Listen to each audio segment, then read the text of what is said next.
The Wembanyama sweepstakes have been completed, and the San Antonio Spurs look like they're going to get the French phenom as a part of their team. Charlotte and Portland just missing out from the outside. This is a pretty deep draft. So, in all honesty, I think the top 5 teams are going to do just fine. Wembanyama is supposed to be generational talent. Let's be honest. The NBA's had a lot of generational talent as a first round pick that hasn't panned out. But will Wembanyama pan out? How does he stack up against the rest of the first round picks, or the first overall picks, I should say? And is this a good fit? And as I look at the top 5 teams here, I think that's probably the best case scenario that the San Antonio Spurs, for at least Wembanyama's sake, got that pick. I do think Portland would have been pretty good as well, but Charlotte, Houston, Detroit, they've had some high picks in the recent seasons, and yeah, they're getting better, but I don't think they have the right culture that's going to be able to get a player like Wembanyama to his best. But we take a look here at what the outlook looks like almost like a mock draft or an NBA draft style format. We got Wembanyama on top from France. His position is center. To my understanding, he's pretty adaptable and he can play almost any position. And then Brandon Miller and Scoot Henderson come in at 2 and 3. Both of them being great talent who's going to be able to impact the roster immediately. Scoot Henderson looks like a unit, by the way. This guy is huge. I saw a picture of him the other day, and he just looks like a man. Something that Wembanyama is going to have to put a little bit of weight on. But at the same time, he's 19 years old, and we got the Slim Reaper, Kevin Durant, out here, who was slender for a long time. And Giannis was Skeletor when he came in the league. So it's possible to put on the weight. Just hopefully he can remain healthy as he does. But Wembanyama coming from France, let's take a look at his stats as he played Pro A in France. Do I know what that means? No, not really. But nevertheless, he played some pro ball over there.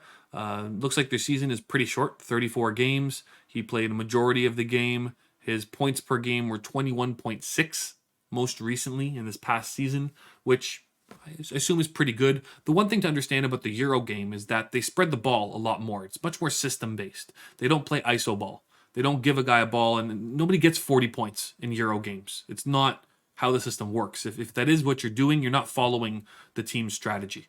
It's a little bit different than the NBA, where they play a lot of isolation, give a guy a ball and say, go get it. Not quite how things work in the Euro game and in France in particular. So it's going to be very interesting to see how he transitions from the Euro game into the NBA game, where it's a lot faster, it's a lot more physical, and they're going to exploit you for a variety of different reasons. And some players have made a great transition, Jokic, Dirk, Doncic, and some have not, like our Raptors number 1 primo pick, Andrea Bargnani. Now, assuming the Spurs take Wembanyama, here's what the outlook looks like on a roster side of things. And we're using the salary cap as a kind of an image just to see of who they have signed and what's going on. Pretty slim, to be honest with you. They have some great young talent here. I know Keldon Johnson is playing well. Doug McDermott is playing above his capabilities. Devontae Graham is a solid player, but it's really not that deep. I know Jeremy Sochan is playing above what they expected him to be, so he'll be a great player. But it looks like Wembanyama has a clear path to getting starting minutes immediately. It's who they can put and build around him. And the interesting part is what free agents they're going to be able to pull in with knowing that Wembanyama is going to be there as a 19-year-old. I got to imagine San Antonio is going to become a spot again that you're going to want to sign. And it's not just for Wembanyama, and it's not because Charles Barkley thinks all the women are big. What kind of women are in San Antonio? Some big old women down there. That's a gold mine for Weight Watchers. And Victoria, definitely a secret. Some big old women. They wear big old bloomers down there. You like the Riverwalk? Oh, that's a creek. A dirty creek, I might add.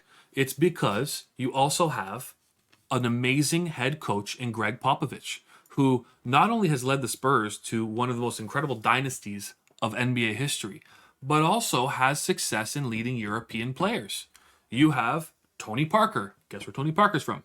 France. Made him a great player. You have Manu Ginobili, who I know is not European, but is from South America. They play a similar game to the Euro style of ball.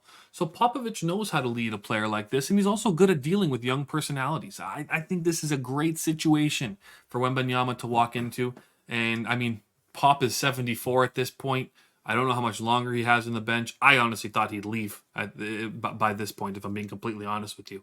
But he does know how to lead European players to success, and I would be incredibly interested to see how that pans out. You know what? One other thing, well, a couple other things I'm going to add about Pop specifically and the Spurs organization. Historically, the Spurs, when they have a number 1 pick, have picked tremendously.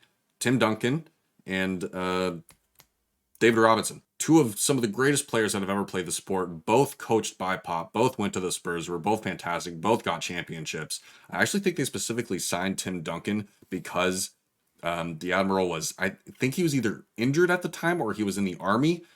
I forget which one specifically, but they didn't actually necessarily need him, but they signed him anyways because they knew they were going to need someone to complement him or to fill in for Robinson whenever he got injured or if he couldn't play or if he was in the Army, X, Y, and Z reason. And it worked out fantastic for them. So when they have a number one pick, they do really, really, really well. The other thing I'm going to add is Tim Duncan and Robinson. Robinson was an Army man. Pop was also in the Army, so they got along really well with the discipline and what he expected out of his players. They got along really fantastically. Same thing with Tim Duncan. He was an Army, but he had the same mindset and the same grind set that Pop had. One thing that I will say, and I don't know how exactly it's going to work out with Wemby, but Pop has very high expectations, and he is a no BS coach. He's not going to take anything from anyone. If you don't listen to him, he's going to let you know that he doesn't agree with what you're doing and how you're acting and how you're playing. What I will say with Wemby is he comes from a family of basketball players. He's played since he was extremely young, and his parents were very, very strict and made sure that he was a disciplined individual growing up. He always did his homework and always did his schoolwork before he was even allowed to play or practice or do anything basketball related. He doesn't go out and party much. He actually listens to classical music, which is really strange for a basketball player in today's day and age. I think the kid has a lot of great discipline. He's been raised right. He has been practicing his entire life, and he knows how to prioritize everything in his life. I think he has a fantastic mindset for such a young player, a good skill set. I actually think he's going to do really, really well under Pop. I don't know for certain, but I think there's a very high chance that he'll do well with Pop. On top of that, just a few career highlights of Pop off of his wiki page. 5-time NBA champion, 3-time NBA coach of the year, 4-time NBA All-Star game head coach, 05, 11, 13, and 16, SEIAC champion from 80 to 82, and he is a top 15 coach in NBA history, as well as the Olympics, head coach for the US, gold medal 2020 Tokyo, assistant coach for the US in 04 in Athens. Don't get me started with Athens. We're Greek, by the way. We're upset about what happened there with the Greece team. And the FIBA Americas Championship with another gold in 03. I mean, you want to talk about great coaches, all-time coaches. Pop is one of the coaches you're going to want to be under if you're a young player. I think their personalities align real well. The question is Wembanyama going to be able to fill in his frame to be able to play at the NBA level? I think this is a match made in heaven when it comes to coach-player relationship. I don't know how long Pop has left.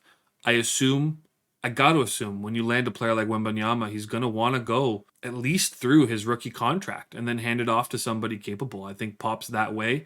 I honestly thought he'd retire by now, but he's clearly got more left in him. So assuming Wembanyama gets picked by the Spurs, assuming they don't pull something completely left field, which I don't think Pop will allow them to do because I think Pop likes this kind of player, we're going to see him in the black, silver, and white, and we're going to see what he's got through the beginning of his career, and hopefully we can see some pretty special stuff. The West continues to get stronger.